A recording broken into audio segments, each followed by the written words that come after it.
Alright everybody, welcome back to another Dead by Daylight video. So, we did this last week with DBD opinions. By the way, their links will be below. Please sub to them.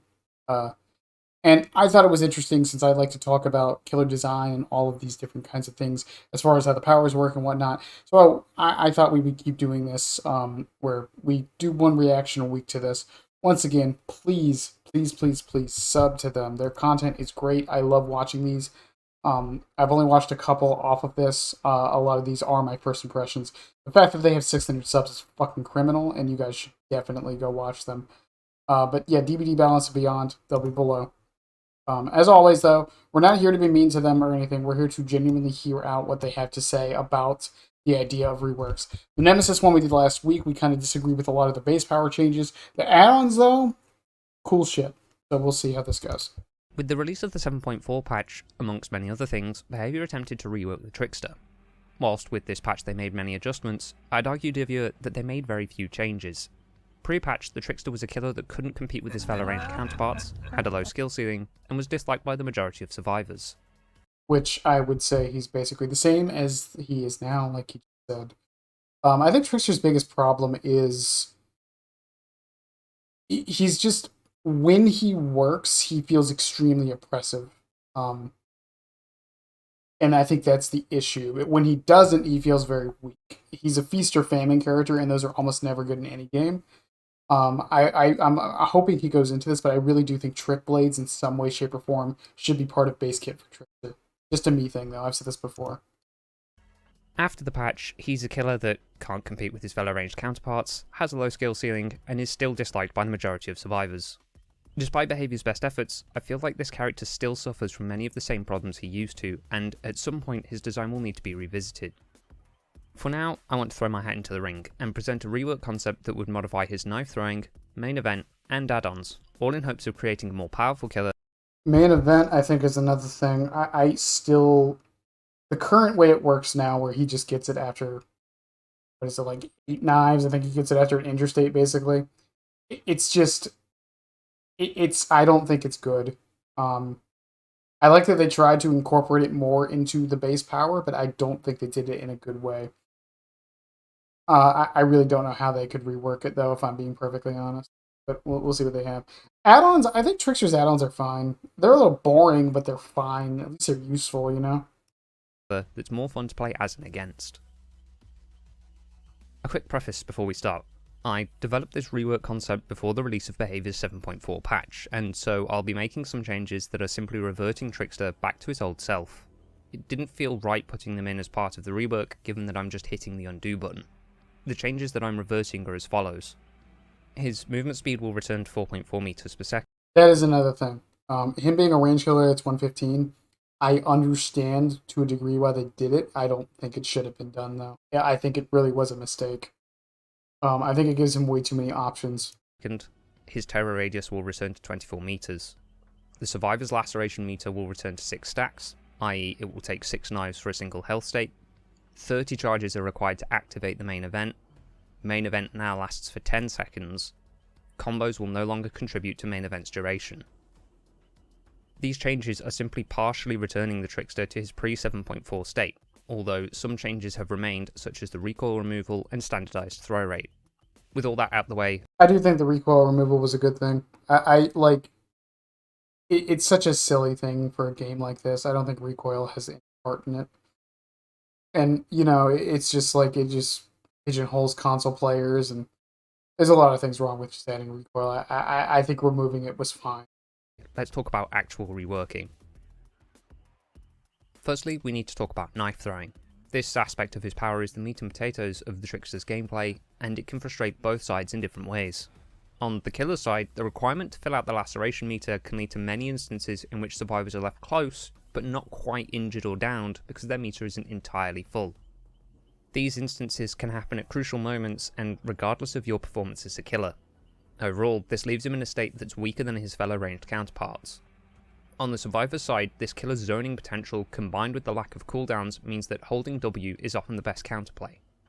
There is no penalty as the killer for missing your knives, and it's nigh impossible to dodge the 33 knives required to fully deplete him. That is a good point. Like, once he gets That's without any add-ons. 33 knives. He can just spam them at most loops. You just have to pray you're at a good loop, to basically counter him. And then you hold W and hope he misses. That's 90%. Because the thing is, with Huntress and Deathslinger, like, you can dodge their stuff, and if you do, they're heavily punished. Trickster really isn't. He can just keep throwing them and hoping he hits the whole time. So it's very frustrating on both ends, I feel. This means that as a survivor, attempting to dodge his attacks is pointless and can lead to really frustrating gameplay. So, how are we going to address all this? Well, there are a considerable number of changes I'd suggest. First are the general buffs. Starting with the simple one, the default carry amount for knives should be 60. Why? Well, at the moment the Trickster can only carry 44, and this leaves him in a strange position. He can be almost certain to down one survivor, but can't really pressure beyond that. If a survivor comes for a flashlight save, you can't use your power effectively in the same way a Huntress can, for example. That's a good point I never really thought about. Yeah, that's a... Increasing the carry amount would mean that a Trickster could more effectively deal with protection hits, flashlight saves, or even risk a second chase without reloading. Next, knives should be 100% accurate. At the moment there is a slight inaccuracy to the knives as they can somewhat deviate from the point you're aiming at. This is just a consistency thing, and yes, I fully agree. I don't like this idea of like random recoil in any game, really, but it does. As a survivor, this can lead to some cool cinematic moments when the knives fly past you, but as a killer this can be really frustrating. Sometimes a missed knife can be the difference between a down or an extra 20 seconds in chase. So, I'd suggest that knives should always land at the centre of your screen when thrown. This would do a lot to reward Trickster players that are accurate and reduce the amount of frustrating, nearly lacerated moments. Next up is laceration stacks. At the moment, I wonder if he'll go into this. I've heard the idea thrown around before that survivors should be able to pull out knives instead of just waiting the timer. I've always thought this is an interesting idea for a change. Similar to like a mend, except you don't have to do it the whole time. You can like one by one it, you know. the laceration amount is directly tied to knives hit.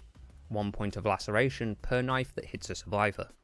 I'd suggest that there should be a combo system that sees the knives become more powerful the more knives a Trickster lands without missing. Essentially, laceration stacks is a combo system that rewards players who Interesting. So actually leaning into the idea of him being good at throwing the knives. Similar to one of his add-ons that gives him movement speed for doing that. focus on being more accurate. The amount of laceration inflicted would be according to the current combo, with a cap set on 1.5 laceration. As you can see, landing 5 knives in a row without resetting would be enough to take a health state. Further, once you've reached maximum stacks, 4 knives would be capable of taking a single health state. This effect would reset any time the Trickster misses 2 knives in a row, meaning that survivors who take the time to dodge would immediately be more rewarded than they are at the moment. This effect would also reset after a main event, giving survivors some breathing room. The final set of changes I'd suggest are introducing some cooldowns to the Trickster's power. At the moment, the continual flurry of knives can be exceedingly frustrating to play against, especially when you're in a tight spot. Some cooldowns, whilst not too impactful, would give survivors some breathing room in a chase. First, I'd suggest that the Trickster should have a 2.2 second cooldown after taking a health state, during which he performs some cool knife tricks. Interesting idea. You do have to be careful with this because it could feel really clunky. The thing is, the problem with this is it would kind of force him to only M1 the first health state and only down after use the knives after they're injured for the down. Here are some entirely unrelated clips for you to consider, dear viewer. This would mean that he can't continue to throw knives after a survivor loses a health state. Important, especially given the possibility of taking a health state with 4 knives under the laceration stacks system. Further, seeing the Trickster perform some knife tricks would be cool from a lore standpoint. Presently, there is no reference to his past knife tricks in gameplay.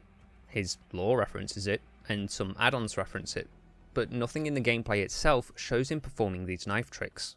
Seeing these tricks as part of a cooldown would make him more interesting as a character, as well as reducing frustration in gameplay. I could see, okay. The other cooldown I'd suggest is that he should enter a brief cooldown after missing 4 consecutive knives. similar to the cooldown he has after a main event. This would greatly reward survivors who successfully dodge his knives and give survivors the opportunity to vault a window or throw a pallet without the risk of being hit.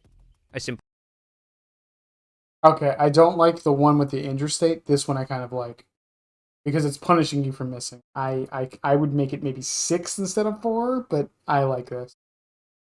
cooldown would greatly reduce the frustration felt by players going against this killer and mean that Trickster players themselves need to be accurate, thereby increasing his skill ceiling and making gameplay more rewarding. Changes seek to incentivize a better back and forth, with both sides wanting to impact the accuracy of the killer, with killers being more rewarded for accuracy and survivors being rewarded for dodging. This, I feel, would do a lot to improve the fun had on both sides with this killer. The next set of changes are aimed at the main event. Currently, this aspect of his power isn't very interesting. The frequent activation makes it feel less special and often leads to survivors having to hold W during their chases. Further, the slow movement speed means that it's usually better to close the gap before using it on a survivor and hoping they can't escape, yet more frustrating gameplay. Further, it offers no bonus to hitting survivors with it, except for some extra blood points and saving on some of your knives. I'd suggest a number of changes to make the main event feel more powerful and more special. The first thing is that the charging should be directly tied to laceration stacks. This would mean that, for example, if you landed a knife for 1.5 laceration, you would gain 1.5 charges towards the main event, with 30 charges required to fully charge the main event. This would further reward Trickster players for their accuracy, as more accuracy would increase the speed that main event charges at. Okay. Next, I'd suggest that failing to activate a main event should refund 15 charges. At the moment, if you don't activate a main event, you simply lose it. Refunding charges... I like this. I like that. He said 15, by the way. I think he meant 50 because he wrote that. I like that because I think the problem with main event, the big problem with main event, a lot of times I'll just use it because, oh shit, it's about to go down, you know? And it does kind of, I've said this so many times about main event, it just feels tacked on for no reason. I also think that another idea I've had is maybe he only gets main event once he uses all of his knives. Then he gets main event as like a last, like, you know, a coup de grace kind of thing with his like showmanship. I don't know. Would mean that a Trickster player would be rewarded for waiting until a good opportunity to use main event arises, rather than thinking, well, that was pointless. Deciding whether to use or save your main event would be an actual choice now, rather than feeling like a wasted opportunity. The next two changes simply buff the main event in its current form. First is that survivors who are injured by a main event should suffer from the deep wound status effect. This would mean that targeting multiple survivors with a single main event would be more rewarded and increase the killer's slowdown potential slightly. Next is that the Trickster should move at 4 meters per second during a main event. This would mean that he wouldn't lose distance to a survivor during a main event and make it more threatening in chase. Further, survivors would be more incentivized to try and stun him out of his power, rather than just holding W. Overall, I feel that these changes would make the main event feel more special, powerful, and reduce the frustration that comes with not being able to use it in certain instances. The final aspect to consider is this killer's add-ons. At the moment they're a bit of a mess. Some are bad, many have repeating effects, and some wouldn't work. I really do think Trickster, I think he's exaggerating here, but I think Trickster's add-ons are fine for what they are, but yeah. Work with this rework concept. Overall, a sweeping add-on pass would be in order to bring his add-ons in line with that of other killers and this rework. But Cameron, I hear you say, only someone who's really lonely would take the time to rework all those add-ons. Well, dear viewer, I'd say I'm qualified, given that I spent Valentine's Day drinking Monster, writing this script, and whacking it to that character from Curtain. Solidarity, anyway, brother. let's get into the add-ons. First of the brown add-ons is the Trick Pouch. This one simply reduces the time it takes to reload at a locker. A nice quality of life add-on. Next, the Memento Blades will reduce the cooldown after a blade injury by 10%, taking it from 2.2 seconds to approximately 2 seconds. The Killing Part Cords increases the movement speed while throwing blades by 2.5%, a slight increase from its current value. This will take your movement speed from 3.86 meters per second to 3.96 meters per second. Whilst you'll still move slower than a survivor, the distance you lose will be less. The Inferno Wires are a unique add-on. With this add-on, the lullaby becomes static. That is, the music won't change with distance. I think people forget that Trickster has a fucking or a lullaby sometimes. I swear people forget he has one. Him and Onryo have one, by the way, if you didn't know. Um, this is an interesting concept for an add-on too. I would like to see a similar one on Huntress.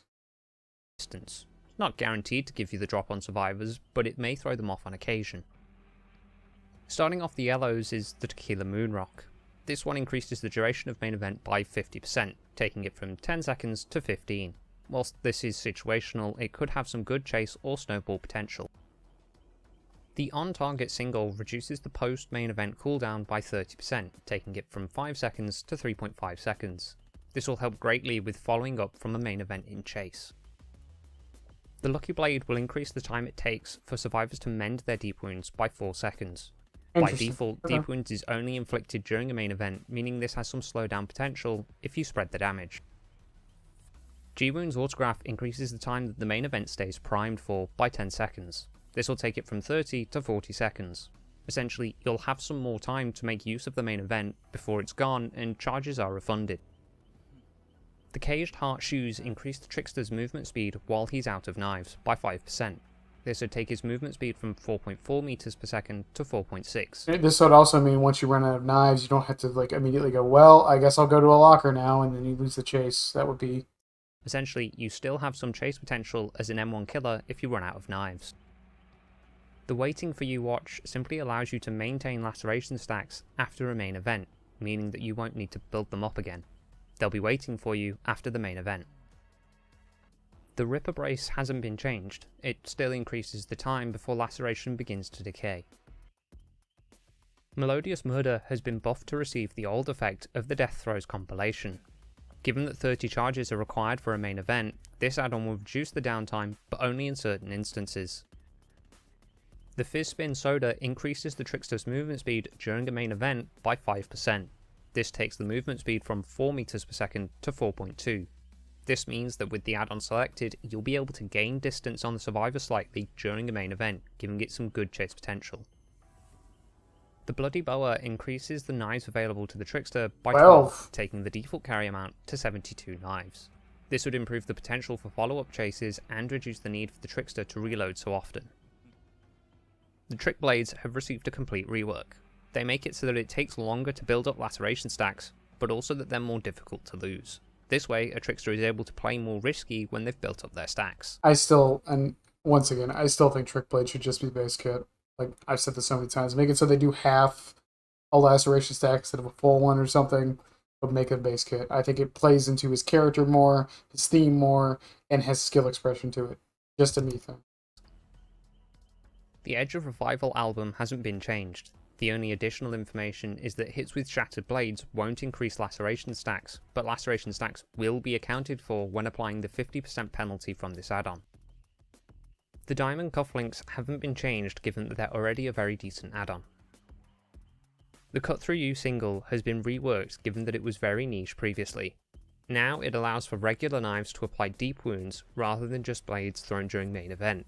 This way the add-on will have considerable slowdown value if you spread damage. Interesting.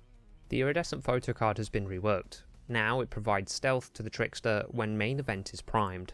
This way it will be easier to get the drop on survivors and make better use of main event from close range. I like that one a lot, actually. The Death Throes compilation now allows for knives landed during a main event to contribute to the next main event. This means that if a Trickster lands 12 knives... Oof. That one might be a bit much, but only if the survivors are grouped up, which they shouldn't be, so... But in the right situation, this could be devastating to a team. During the main event, he will already have 12 charges when the cooldown is over. Overall, this add-on pass hopes to improve the variety and capability of this killer's add-ons while offering a number of different playstyles. With such a selection available, it'd be possible to greatly improve certain aspects of this killer's power in a number of ways. Overall, I think this would encourage players to try out a number of different builds and make matches with this killer more unpredictable. That's it for this one. These are all the suggestions I have for addressing the Trickster's current weaknesses as I see them.